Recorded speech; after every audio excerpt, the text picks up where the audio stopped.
Good morning students. आज हमारा topic है भाषा, लिपि, बोली, साहित्य और व्याकरण, यानी मातृभाषा और राष्ट्रभाषा।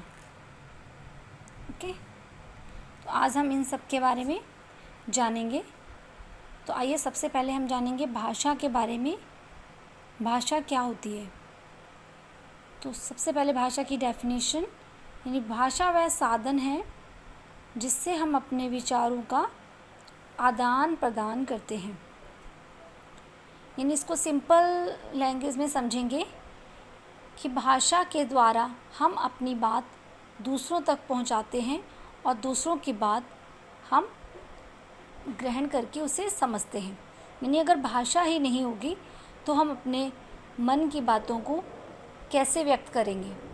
तो भाषा के द्वारा हम अपनी बातों को, अपने विचारों को व्यक्त करते हैं। आदान प्रदान का मतलब होता है अपने विचार दूसरों को देना और दूसरों के विचार ग्रहण करना। यानी जब हम अपने विचार दूसरों को देते हैं और दूसरों के विचार ग्रहण करते हैं, जिस माध्यम से उसे क्या कहते हैं? उसे भाषा कहते हैं। I hope all of you understood. तो भाषा जो है, सिंपल इसकी परिभाषा है, भाषा मन के विचारों का आदान प्रदान है। ओके, भाषा वह साधन है जिसके द्वारा हम मन के विचारों का आदान प्रदान करते हैं। नेक्स्ट है, भाषा के दो रूप होते हैं, मौखिक भाषा और लिखित भाषा। यानी जब हम अपने विचार दूसरों को बोलकर बताते हैं, ठीक है, और उनके विचार हम सुनकर ग्रहण करते हैं, यानी बोलना और सुनना। तो ये भाषा का कौन सा रूप है? ये भाषा का लिखित रूप है। जब हम अपने विचार बोलते हैं, किसी से बात करते हैं, यानी किसी से बातें करना और उनकी बातें सुनना, तो यह मौखिक भाषा के अंतर्गत आता है। और लिखित भाषा, जब हम लिखकर, जैसे हमें हमारे कोई सगे संबंधी दूर बैठे हैं, उनको हम पत्र लिखकर हम अपनी बातों को उनके पास पहुंचाते हैं। यानी लिखकर हम अपनी बातों को जब पहुंचाते हैं और वो हमारी बातों को पढ़कर समझते हैं, तो लिखना और पढ़ना ये भाषा के लिखित रूप के अंतर्गत आता है। नेक्स्ट है मातृभाषा।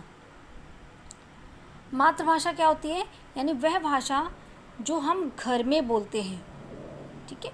घर में हम जैसे पंजाबी लोग घर में पंजाबी बोलते हैं और मराठी लोग घर में मराठी बोलते हैं, तमिलनाडु के लोग घर में तमिल बोलते हैं, ठीक है, कर्नाटका के लोग कन्नड़ बोलते हैं। तो इस टाइप से जो लोग जिस स्टेट में रहते हैं, यानी कि वो अपनी लैंग्वेज जो है घर में बोलते हैं, उसे मातृभाषा कहते हैं। जैसे छोटा बच्चा है, सबसे पहले वो अपने मम्मी पापा के मुंह से जो भी शब्द सुनता है, ठीक है, तो उसी को वो बोलना स्टार्ट कर देता है। तो वो उसकी क्या हो गई? मातृभाषा हो गई। यानी अगर वो पंजाबी सुनेगा तो पंजाबी बोलेगा, अगर वो मराठी सुनेगा तो मराठी बोलेगा, ठीक है। तो ये हो गई आपकी मातृभाषा। और राष्ट्रभाषा क्या है? राष्ट्रभाषा वह भाषा है जिसे पूरे राष्ट्र के लोग, जैसे हमारा देश है भारत, तो भारत देश में जितने भी स्टेट हैं, सभी स्टेट में जो है ज़्यादातर क्या बोली जाती है? हिंदी बोली जाती है। क्यों? क्योंकि हिंदी जो है सभी स्टेट की जो है, सभी स्टेट के लोग समझते हैं। हम भारत के किसी भी कोने में चले जाएं, हिंदी जो है हर कोने में बोली और समझी जाती है। यानी भारत के हर कोने में बोली और समझी जाती है। लेकिन जो मातृभाषा होती है, ये सिर्फ एक स्टेट या दो स्टेट तक ही बोली जाती है, लेकिन ये सारे स्टेट में नहीं है। जैसे पंजाब में सिर्फ पंजाबी है, ठीक है, और अदर स्टेट में अदर लैंग्वेज हैं। तो जो राष्ट्रभाषा जो है, यानी हिंदी पूरे राष्ट्र के द्वारा बोली जाती है। यानी जिसे पूरा देश बोलता है उसे क्या कहते हैं? उसे राष्ट्रभाषा कहते हैं। लेकिन हमारे संविधान में हिंदी को राष्ट्रभाषा का दर्जा नहीं दिया गया, इसे ऑफिशियल लैंग्वेज माना गया है, यानी राज्य भाषा से माना गया है। नेक्स्ट है बोली। बोली जो है किसी भी क्षेत्र के सिर्फ एक छोटे से भूभाग में बोली जाती है। छोटे से क्षेत्र में बोली जो है बोली जाती है। बोली का रूप है, थोड़ी थोड़ी दूर पर ये चेंज हो जाता है। जैसे हरियाणा की जो बोलियां हैं, हरियाणवी, पांगड़ू जो है हरियाणा की बोलियां हैं। लेकिन जो भाषा होती है ये एक विस्तृत क्षेत्र में बोली जाती है। जैसे कि पूरे यूपी में, उत्तर प्रदेश जो बहुत बड़ा है, पूरे उत्तर प्रदेश में क्या बोली जाती है? हिंदी बोली जाती है, हिंदी जो है भाषा है। लेकिन हमारे उत्तर प्रदेश में बहुत सारी बोलियाँ भी हैं। ओके, कहीं पे ब्रज भाषा है, कहीं पे जो है छत्तीसगढ़ी, कहीं भोजपुरी, मैथिली। तो ये सब क्या है, ये आपकी बोलियाँ हैं। जैसे दक्षिण में दक्षिणी, ठीक है, गढ़वाली, उत्तर में गढ़वाली, कुमायूनी यानी पहाड़ी। आप उत्तराखंड साइड चले जाओ, वहाँ पे पहाड़ी बोली जाती है, ठीक है। तो ये जो है आपकी बोलियाँ हैं। आई होप सभी को बोली और भाषा में डिफरेंस समझ में आ गया होगा। भाषा जो है ये एक विस्तृत बड़े से क्षेत्र में बोली जाती है, और बोली जो है ये किसी भी क्षेत्र के एक छोटे से भूभाग में बोली जाती है। यानी इसका जो रूप है थोड़ी दूरी पर चेंज हो जाता है। हम थोड़ी सी, जैसे एक शहर से हम दूसरे शहर में चले जाएं तो बोली में अंतर आ जाएगा, यानी वहाँ पे थोड़ा सा डिफरेंट टाइप से बोला जाएगा, यानी वहाँ की बोली अलग होगी। नेक्स्ट है आपका लिपि। अब है लिपि क्या होती है? लिपि भाषा को लिखने का जो तरीका होता है, यानी भाषा पहले जो है भाषा सिर्फ बोली जाती थी, ठीक है, बाद में उसको लिखने के लिए कुछ चिन्ह निर्धारित किए गए। उन चिन्हों को वर्ण और अक्षर कहते हैं। और वर्ण और अक्षर किस लिपि में लिखे गए? देवनागरी लिपि में। यानी हिंदी भाषा जो है वो देवनागरी लिपि में लिखी जाती है। यानी लिखने का जो ढंग है वो लिपि कहलाता है। जैसे यहाँ पे आप देखेंगे बहुत सारी भाषाएं हैं। जैसे ये पंजाबी लिखी है, और ये जो है मराठी भाषा में लिखा है, ये गुजराती है, ये हिंदी है, ये इंग्लिश है। तो हर भाषा की लिपि जो है अलग होती है। तो देखेंगे आप सबसे पहले जैसे पंजाबी, मैनू भारतीय होने ते गर्व है। तो ये पंजाबी लिपि जो है ये गुरमुखी, पंजाबी भाषा की लिपि कौन सी? गुरमुखी है।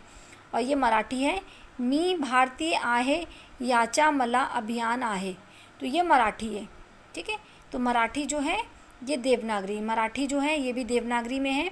यानी हिंदी, संस्कृत, मराठी, गुजराती, नेपाली, तो इन सभी भाषाओं की लिपि जो है वो देवनागरी है।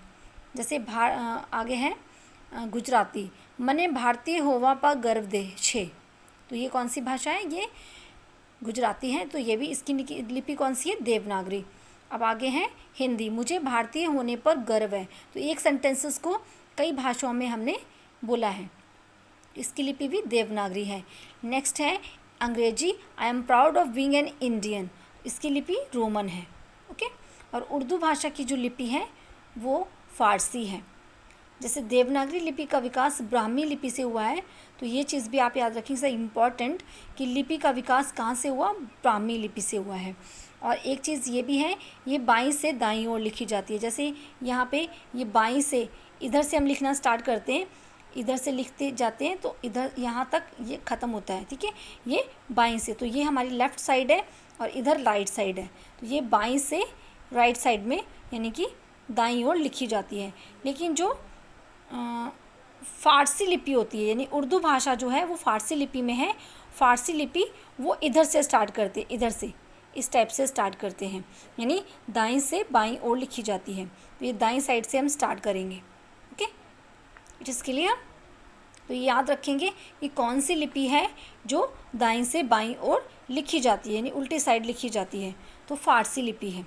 ये क्वेश्चन भी पूछा जा सकता है। आगे है आपका साहित्य। साहित्य किसे कहते हैं?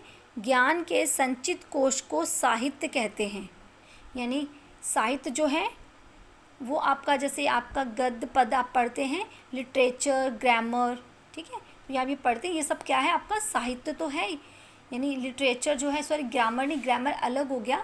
लिटरेचर्स में जैसे आपका हिंदी लिटरेचर, ओके, और उसमें कविताएं भी होती हैं, पोएम्स होती हैं, ये सभी क्या है? ये सभी आपका साहित्य है, ओके। इसे साहित्य कहते हैं, क्योंकि जो भी, जैसे आप कहानियाँ पढ़ते हो, नाटक पढ़ते हो, एकांकी पढ़ते हो, उपन्यास पढ़ते हो, तो इन सब से हमें क्या मिलती है? नॉलेज मिलती है। हर चैप्टर को पढ़ने से हमें एक नॉलेज मिलती है।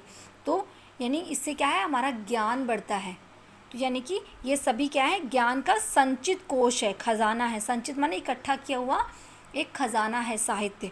इसके अंतर्गत नाटक, कहानी, एकांकी, उपन्यास, कविताएँ, विज्ञान, नृत्य, ठीक है, चित्रकला आदि जो हैं, आदि चीज़ें इसी के अंतर्गत आती हैं। पत्र जो हैं ये भी साहित्य के अंतर्गत ही आते हैं।